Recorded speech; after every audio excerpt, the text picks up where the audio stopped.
What is up, everyone? JD here. I hope you're all doing well today. Today, I'm really excited to bring you my full review of the Ritter Mini RSK MK1.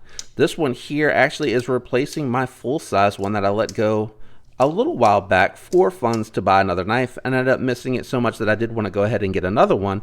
But I did decide to go ahead and pick up the Mini because I admittedly didn't carry it as much because it was a little bit of a beast to carry. Let's go ahead and dive into the specs really quick.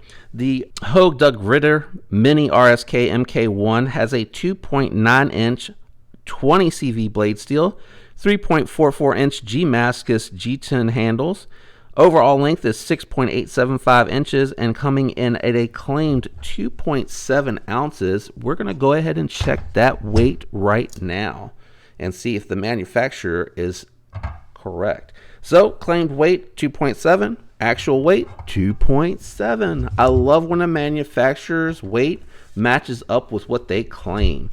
Always makes me feel good about everything else that they indicate. Like they're on the money when it comes to everything that they claim a knife can and can't do.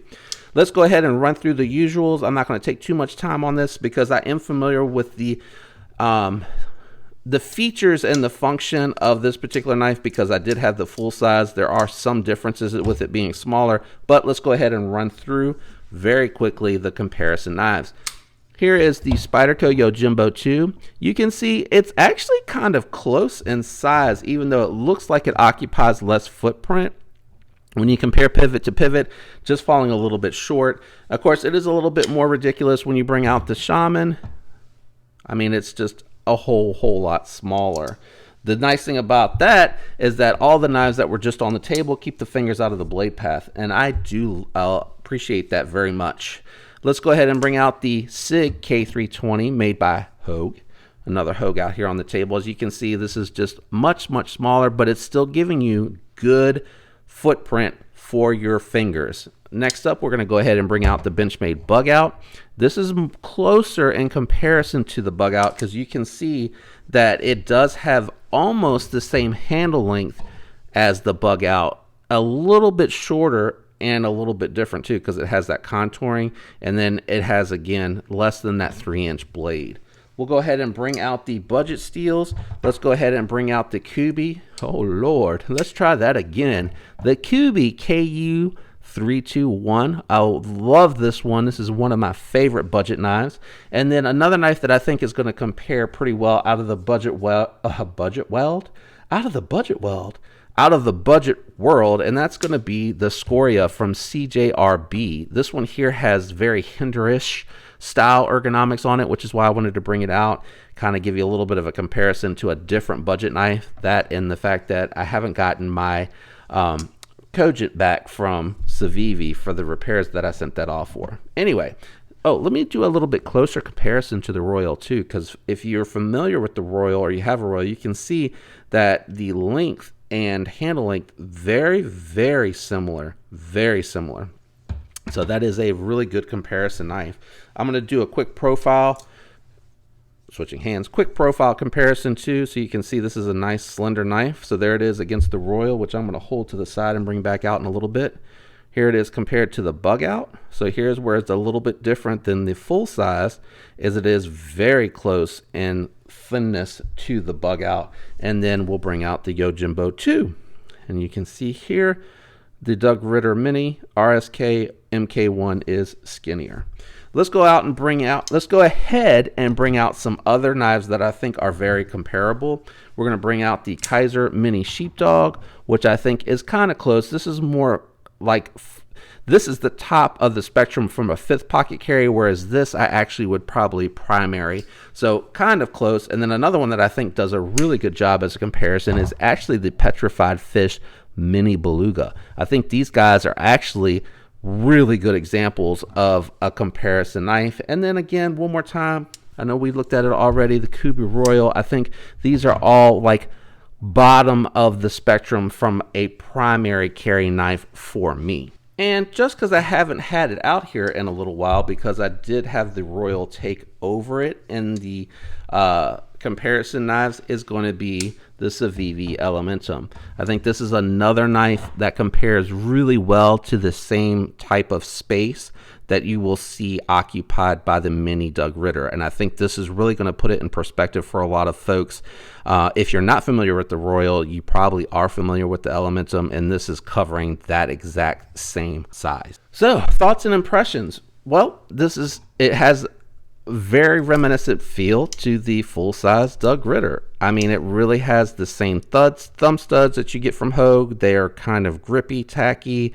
They look like a nuclear symbol of some kind.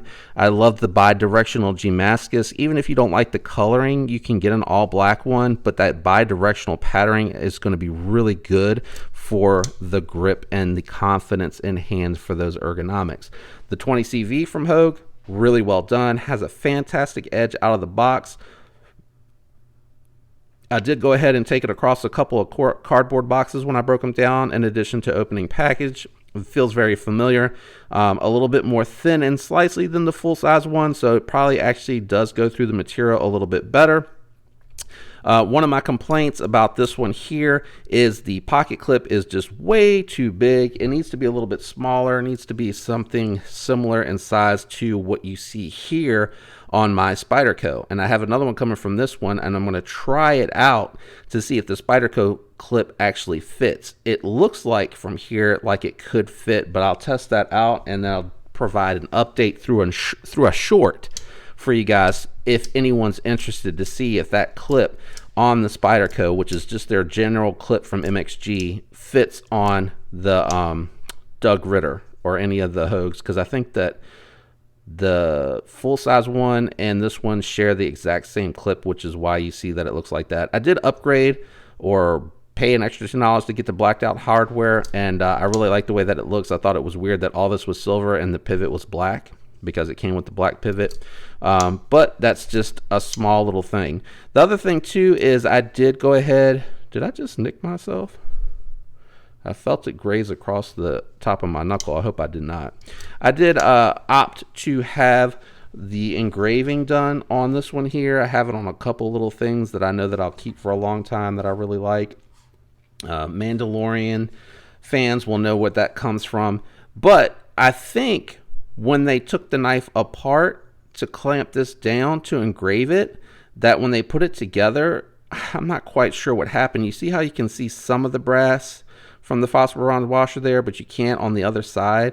They're like oval shaped, and I don't think that's from Hogue, and it had a little bit of a lip on it. So I ended up having to take it apart, take it across my strop, polish it up, and then actually I had to take it across a diamond stone first because of the lip. Just lightly took it across with hardly any pressure to get it flat again. Then I took it across the strop to polish them up, and it did smooth it out, and it did not put any play into the knife whatsoever. The only other thing that I think is a little weird, and I'm waiting to see if that goes away, is it does have a little bit more lock stick than I remember having on my original.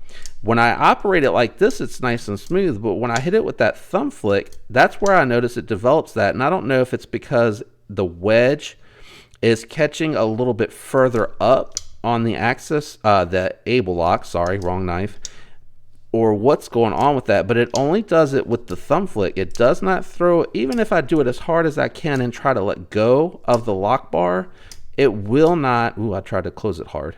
It will not have that lock stick, but if I hit it with the thumb stud, that lock stick's there. It's the craziest thing.